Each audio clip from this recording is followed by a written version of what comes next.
peu près tout le monde se connaît à Brockville, municipalité d'environ 22 000 résidents.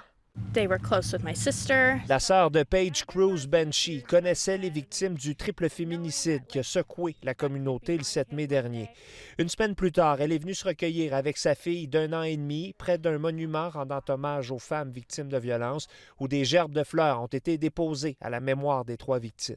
Knowing that, that could be my kid one day, unfortunately. De penser que ce pourrait être ma fille un jour, ça me brise le cœur, nous raconte-t-elle.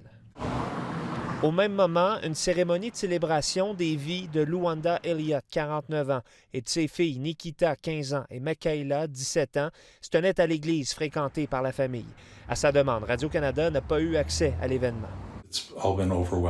Le révérend Kirk Perry, pasteur à l'église, nous explique tout de même que la famille est dépassée par les événements. Du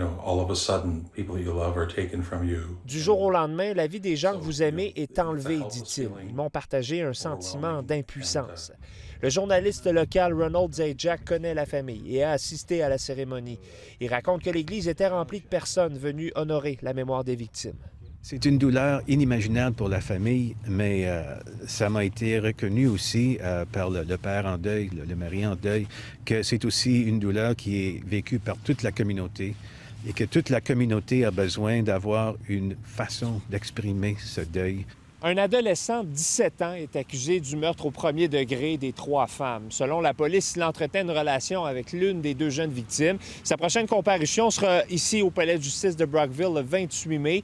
Puis d'ici là, les policiers poursuivent leur enquête. Ici Patrick Foucault, Radio-Canada, à Brockville.